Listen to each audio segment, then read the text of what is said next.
think just as any other athlete out there that good at their sport, like football or boxing or whatever, it's always going to be a great feeling to play in your hometown. As far as what these guys were saying earlier about traveling, all those expenses, makes a lot of difference because in your hometown, we have to go outside the state and all that stuff, and sometimes your family members can't even make it because of that issue, or even fans. So yeah, it's like a dream come true to actually have in the backyard.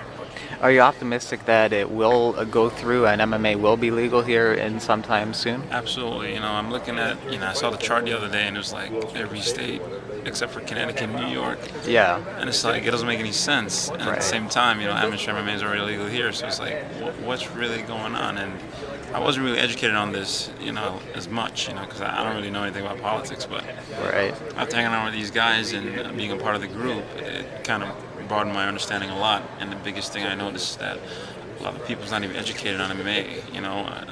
Sure, a lot of people in the politician because they're looking at the amateur side as okay, but they don't see the personal side that we too worked our ass off to get there, and we want the same respect. Right. And what have you been up to since your last fight? Honestly, chilling. Yeah. I've just been hanging out. I'm in the midst of actually looking for new camp and new management. Okay. And in the midst of that too, Lorenzo called me the other day and he said, I'd love for you to fight with me and help me talk about MMA a little bit. I was like, sure, I'd be glad to do it. So I jumped on the opportunity. Are you leaning towards one camp or another? Is there a certain team that you would like to train with that you prefer?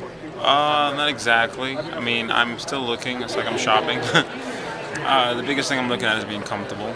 You want to feel at home. And even if it's brand new, it still takes a lot to get used to.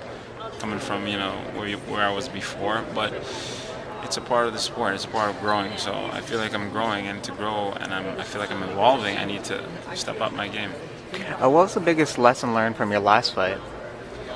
I wouldn't say lesson, but it was a little bit hard. I know a lot of people have their own opinions about it. Some say I threw the fight.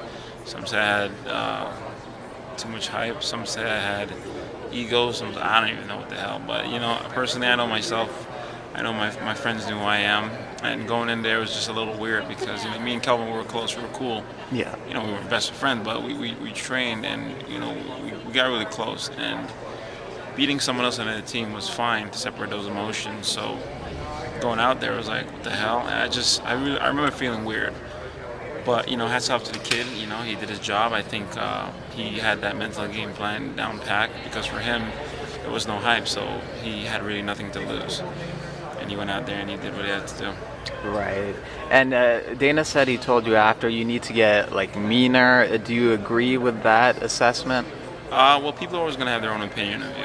And, for me, I don't know if I can say it on camera, I don't give a shit.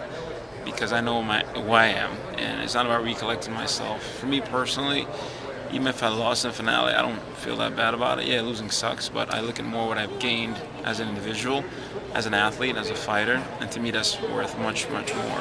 Yeah, it would have been an extra cherry on top to win the finale, but sometimes even losing, you learn a lot. You actually learn who your friends are, and I'm kind of glad it happened because, I actually learned who my friends are, and people have been supportive because when I started, certainly not there, which I don't really care, but it makes you see people are not really there for you.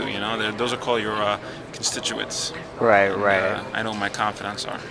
So some people jumped off when you had that loss, sort of thing. They jumped off. Exactly. Even people that I even thought were close to me, and so I guess you do kind of learn. You learn from it, and the important thing, especially in this sport, is to have fun.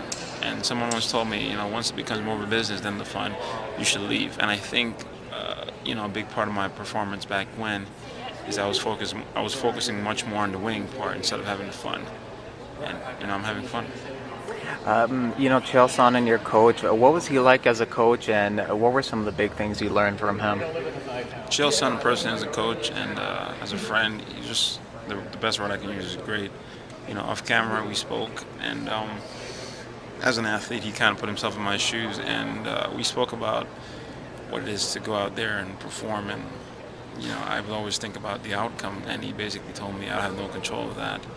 To focus more on the performance, and when you focus more on the performance, and you're not worried about the outcome, then it's easier to engage. And that's the biggest thing I learned, because I always put pressure on myself. I think a lot of athletes put pressure on myself. But it's a learning sport, and I'm learning. I'm building. I didn't set out to say, all right, I'm going to take on Oanis and say, well, like everyone's praising me up to. Right. So that's why it doesn't really bother me, because I had my own expectation. Yeah. I don't feel like it's necessary to live up to anybody's. And people are always going to have their opinion, and you're always going to have people hating you and love you, but it's a part of the world. So the important thing to do is just focus on what's important.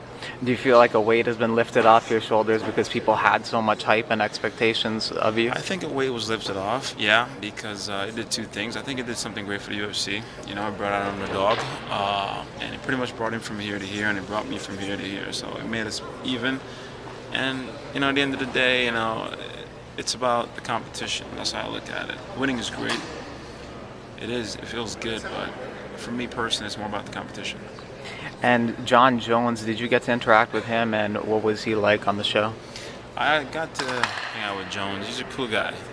He's a really mellow, really nice guy. I remember asking him a personal question one day. I'm like, man, what do you do to let it go in the ring like that? And he said, what, man, I'm actually blessed to do this. Just the fact that I'm blessed to do this, is a big thing I could focus on. I'm like, wow. So I think for me personally, I didn't accept the fact that I'm doing this, So he's a really great general guy. I don't think we had any drama on the show because of that. Maybe some small little drama, but hey, if you live in a house people you got to beat up, yeah, it would suck.